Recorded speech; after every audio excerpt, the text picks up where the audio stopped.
qaçaq nəbi kəndlərdən bir keçirdi,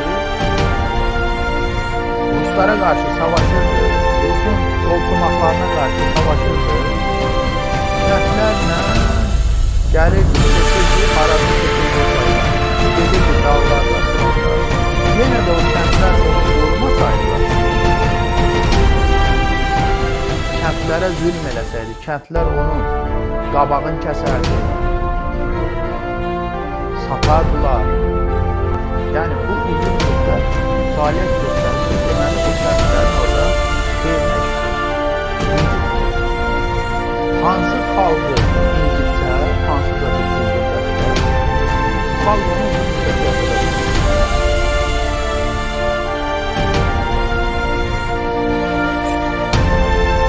Hamı bilirik ki, Çar Rusiyasına təbəliyinə gidən orada Bəyxan deyən şəxsiyyətində, şərəfsizdə kənd cəmaatına zülm kəndlərin torpaqlarını əlindən almışdı. Kəndlərin malını, mülkünü əlindən almışdı. Kölə kimi çalışdırırdı. Qaçaq boş-boşuna yaranmaz. Qaçaqlar elə-belə formalaşmamış. Qaçaqlar hər zaman olur. Bütün xalqlarda var. İnsanlarda onlara konkret olaraq sipariş verirlər ki, xalqın gündəmində başını qatacaq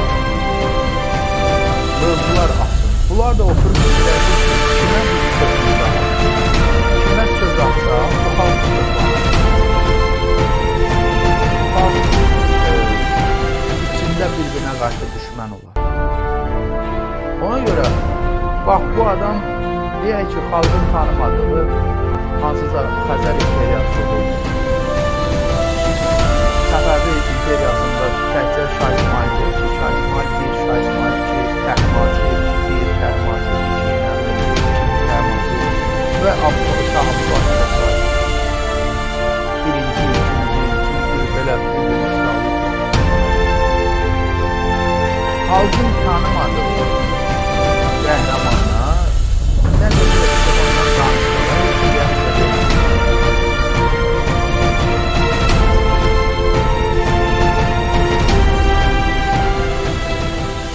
qaldı ki, Qubadlı məsələsinə birincisi Ruslar Sovet İmperiyası yarananda bunlar Türklərdən o qədər qorxurlar ki, Qafqazda yenidən Türk İmperiyası olacaq. Yəni Türklər bir balada güclənən kimi Qafqazı nəzarətə keçirəcəklər. Bunlar maksimum Qafqaza Yunanlar, Yezidlər, Süryanilər, cürbəcür, Avropadan silahlandırıcılar, silahlı dəstələr yaratırlar. Gürcistan ərazisində, Dağıstan ərazisində, indiki Ermənistan ərazisində, indiki Azərbaycan ərazisində silahlandırıblar, silahlı dəstələr yaradıblar, cəmaatlar.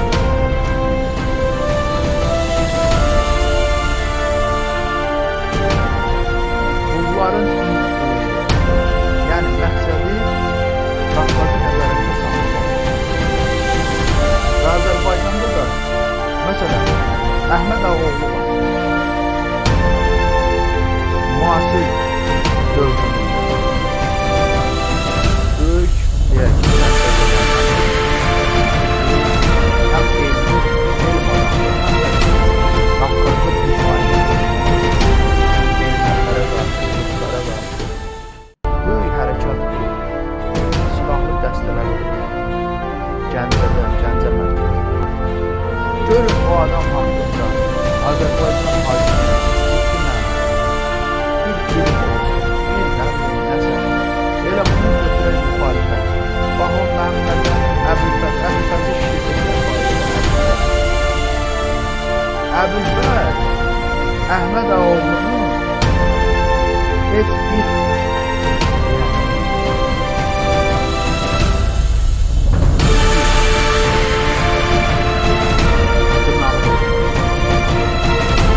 ama bizim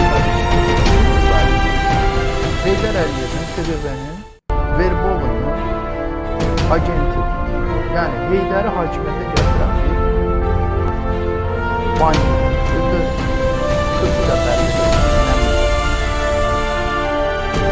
Amma Azərbaycan tarixində müasir dünyada niyə Əhmədoğlu'nun adı çəkilir?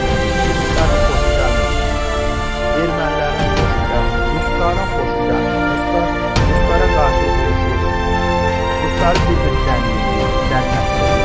Böyük bir ideolog oldu. Osmanlı'nın gökbağı olur, Türkiye Cumhuriyeti'nin millət vəkili olur. Nuri Paşa'nın Azərbaycana gəlməsində birbaşa misafir kimi özü ilə bərabər gəlir.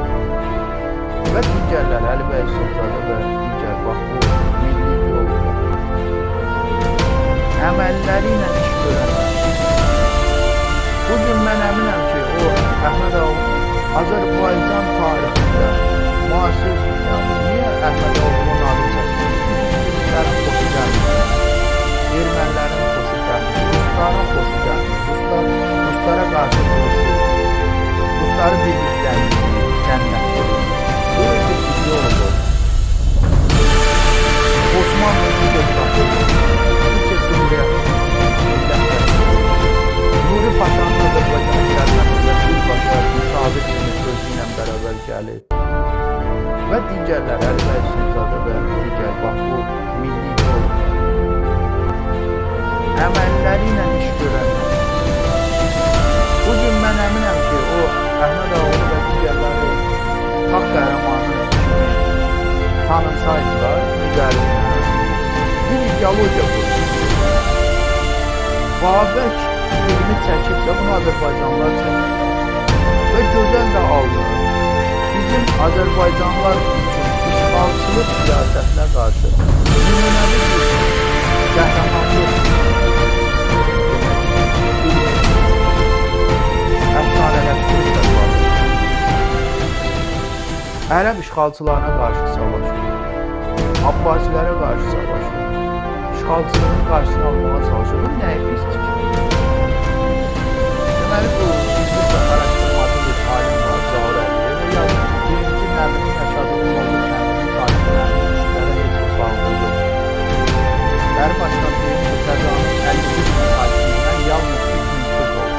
34 min adam dəhtolaqla kürd elan edir. Çünki kürd də bir kəlmə də bilməkdir. Ana dilləri olur. 1926-cı ildə Şubatlı cənabı Qəzanın İslamlı dairəsinin 13.590 sakinindən 13.367 kürd olduğunu bəyan edir. Dairədə bir kürd və bir rus yaşayır. 1926-cı il. Və nətər olur ki, burada Krasnı Kürdistan qurmaq? 162 erməni olur.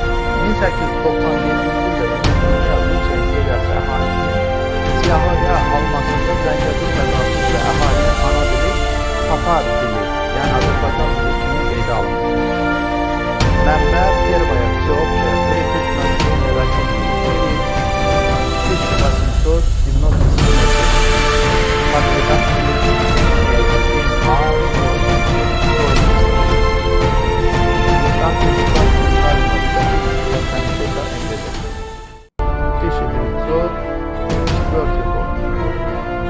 Елизаветпольская губерния.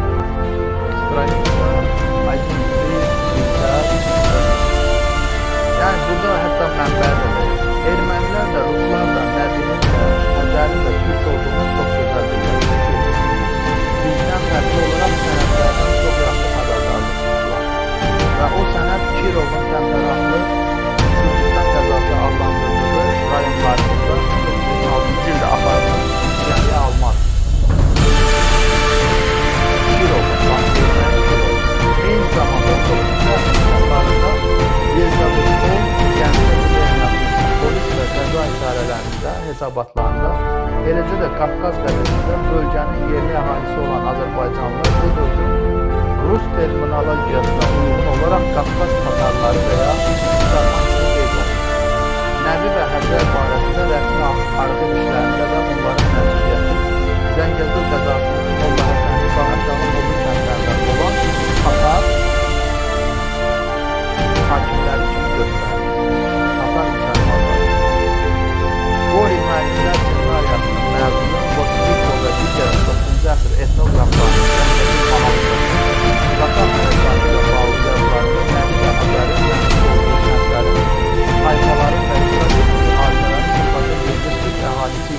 olduğunu aydın şəkildə qeyd edilir.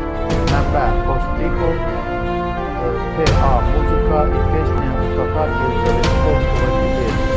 Сборник материалов для описания местностных и племен Кавказа. Tiflis'te çap olunub, tipografiya kanselariya məmləkətində imperator Tiflis mülkü qubernatorun dəftərxanasının nəvi dəftərxanasında mətbu axtarış işlərində onların biri və mənsub olduğu kəndli bu dəftərin rəhbəri nəvi və onun arvadı Zəngəzur qəzasının Tatar kəndlərinin sakinləri yerli Tatar dialektində danışırlar. 100 il bundan əvvəl əgər Nəbi və Həcər türk dilində danışırdısa, 100 il sonra hansısa bir barzani şərəfsizliyin və bu qəbildən olan hansısa bir oğraşlardır. Durub Nəbiyə Kürt deməsi siyasi fahişəlik, şəxsiyyətsizlik.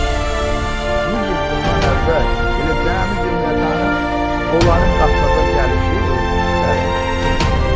il əvvəl 1828 yani Çar Rusiyası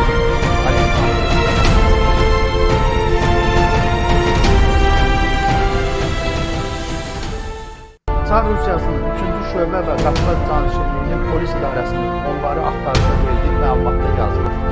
Nəbi və Həcər Zəngəzur qəzasının Molla Həsəndi Tatar kəndindən olan müsəlmanlar və Tatar dilində, yəni deməli bu araşdırmacı bir alim var, Zaurəli. Bu yazır ki, birinci Nəbinin yaşadığı Mollu kəndinin sakinlərinin işlərə heç bir bağlılığı yoxdur.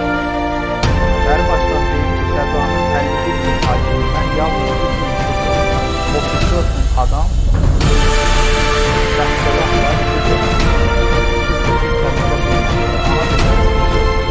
1926-cı ildə Qubadlı cəmaatı yeni qızarlar. Qəzanın Qubadlı dairəsinin 13.533 sakinindən 13.367'si milliyyətli Türk olduğunu bəyan edir. Dairədə bir Kürt və bir Rus yaşayır. 1926-cı və nətər olub ki, burada Türkistan qurmaq? 162 erməni olub, 1897-ci ildə Ümumdünya Rusiya İmperiyası əhalisinin siyahıya almasını Zəngəzur qəzası və əhalinin ana dili Tatar dili, yəni Azərbaycan dili kimi qeydə alınır. Mənbə Pervaya Georgiya,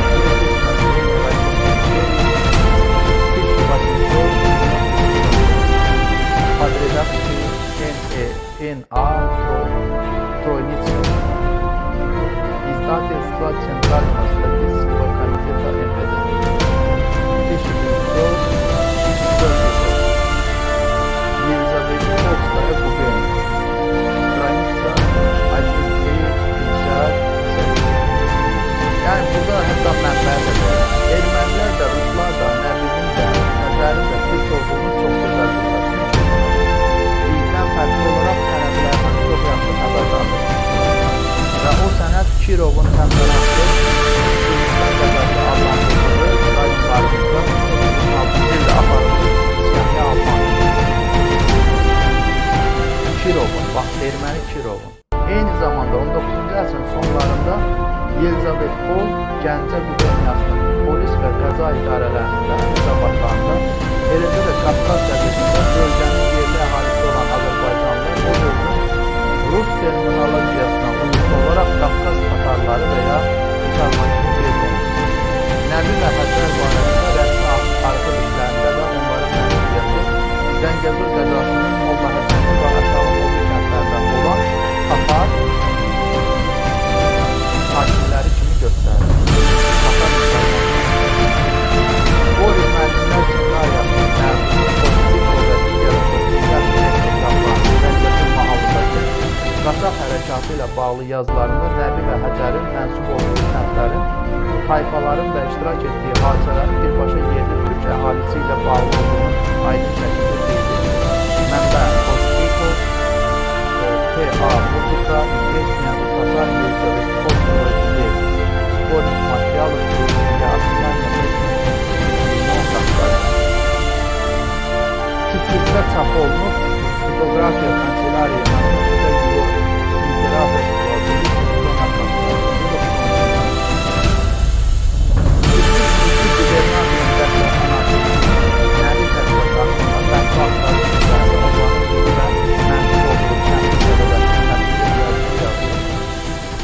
dəstənin rəhbəri Nəbi və onun arvadı Zəngəzur qəzasının Tatar kəndlərinin sakinləridir. Yerli Tatar dialektində danışılır. 100 il bundan əvvəl əgər Nəbi və Həcər türk dilində danışılır,